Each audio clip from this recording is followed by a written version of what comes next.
دوستو، آج میں ایسے حکمران کے متعلق بات کر رہا ہوں کہ جس کی عظمت کا کوئی ثانی نہیں. دنیا بھر میں اور خاص طور پہ یورپ کے سارے ملک ایک طرف اور اسپین ایک طرف، اور اسپین کا رولر پیڈرو سانچے جو اس وقت عظمت کی انتہائی بلندی پہ ہے. اور اس کی وجہ کیا ہے؟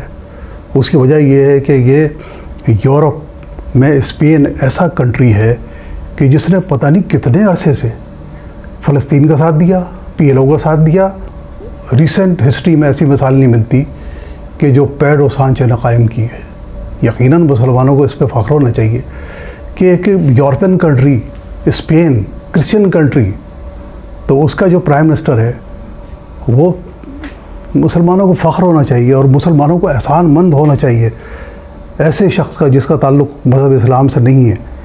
اور کہاں سے تعلق ہے؟ یورپ سے ہے. اور یورپ میں اسپین ایسا کنٹری ہے کہ جس پہ 800 سال مسلمانوں نے حکومت کی ماضی بعید میں، لیکن اس کے باوجود وہاں کے لوگوں میں اور وہاں کے حکمران میں کوئی تعصب قسم کی چیز نہیں ہے. اس کی وجہ سمجھ میں نہیں آتی کچھ بھی کہ یہ اتنا پیار کیوں کرتے ہیں مسلمانوں سے. تو میں ذرا اسپین کی پرانی تاریخ پہ آپ کی توجہ جو ہے حاصل کرنا چاہتا ہوں کہ اسپین میں مسلمانوں نے 800 سال حکومت کی، لیکن یہ جو ہے ماضی بعید کی بات ہے، کافی عرصے پہلے کی بات ہے، صدیوں پہلے کی بات ہے. اور پھر اس کے بعد جنرل فرانکو 1969 میں پہلی بار PLO کو تسلیم کرتے ہیں اور یاسر عرفات جو ہے ان کو اپنے ہاں انوائٹ کرتے ہیں. پہلی بار یورپ کی کسی کنٹری میں، کسی ملک میں یاسر عرفات جو ہے وہ جاتے ہیں اور وہ بڑے یعنی کہ اس کو بہت ویلکم کرتے ہیں، بڑی گرمجوشی کے ساتھ اس سے یاسر عرفات سے ملتے ہیں اور بڑا احترام کرتے ہیں. پھر اس کے بعد ہم ذرا کچھ ماضی قریب میں آ جاتے ہیں جب پیڈرو سانچے جو ہے ان کے رولنگ ہے، اور اس رولنگ میں اسرائیل نے جو بچر کریکٹر کیا، جو جینوسائیڈ کیا غزہ میں خاص طور پہ، اس وقت ان کا کریکٹر دیکھنے قابل تھا. لاکھوں اسپینش جو ہے وہ سڑکوں میں نکل آتے تھے اور یہ ان کے ساتھ تھے، عوام کے ساتھ.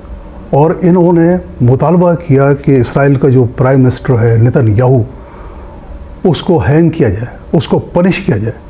اور اس کی سب سے بڑی مثال یہ ہے کہ ساؤتھ افریقہ نے انٹرنیشنل کورٹ میں، یہ 2 سال پہلے کی بات ہے، جب کیس کیا کہ نیتن یاہو جو ہے جنگی مجرم ہے، اس نے قتل عام کیا ہے، جینوسائیڈ کیا ہے بے گناہ لوگوں کا، بچوں کا، عورتوں کا.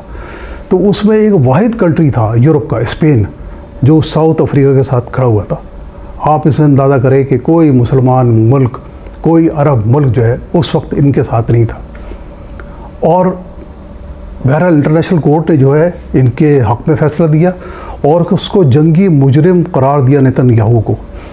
پھر اس کے بعد یہ دیکھیں کہ 2024 میں یہی پیڈرو سانچے فلسطین کو تسلیم کرتا ہے، ریکگنائز کرتا ہے، اور یورپ کا پہلا ملک کہ جو فلسطین کو تسلیم کرتا ہے. پھر دنیا جو ہے ساری کی ساری سہمی ہوئی تھی. لوگ سمجھ رہے تھے کہ اب نیٹو جو ہے ساتھ دے گا ٹرمپ کا. ٹرمپ نے بہت کوشش کی کہ نیٹو اس کا ساتھ دے یا یورپی یونین کا کوئی کنٹری تو اس کا ساتھ دے، لیکن خاموش تھے. لوگ سمجھ رہے تھے کہ ہو سکتا ہے کہ یورپی یونین اس کے ساتھ ہو اور کبھی نہ کبھی جو ہے نیٹو جو ہے ایکٹیو ہو جائے. لیکن اس وقت پہلا جو پرائم منسٹر تھا اسپین کا، یہی پیڈرو سانچے، یہ جو ہے آواز بلند کرتا ہے کہ یہ جو ہے غلط جنگ ہے، غیر قانونی جنگ ہے، اور میں اس کے خلاف ایکشن لیتا ہوں. اور اسرائیل کا جو ایمبیسڈر ہے، سفیر، اس کو ملک بدر کرتا ہوں. پھر اس کے بعد جتنے بھی ایگریمنٹ تھے اسرائیل کے، European country, Germany, France, Italy وغیرہ، سب کے ایگریمنٹ تھے، دفاعی بھی اور ویسے دوسرے بھی اسرائیل کے ساتھ تھے. لیکن پہلا ملک اسپین تھا، اور پہلا جو ہے اور اکیلا پیڈرو سانچے اسپین کا، جس نے کہ وہ سارے معاہدے جو ہے ختم کیے اور اسرائیل کے خلاف کھل کے سامنے آ گیا. جس پہ ٹرمپ جو ہے بہت زیادہ خفا ہوا. اس نے کہا کہ یہ جو اسپین کا پرائم منسٹر ہے یہ نہایت ہی غلط قسم کا آدمی ہے اور اسپین کی پبلک کو چاہیے کہ اس کو فوراً ہٹا دے. لیکن یہ ڈرا نہیں، حالانکہ دنیا کے بہت سارے ملک تھے وہ چپ بیٹھے ہوئے تھے، خاموش تھے، لیکن اس نے ہار نہیں مانی.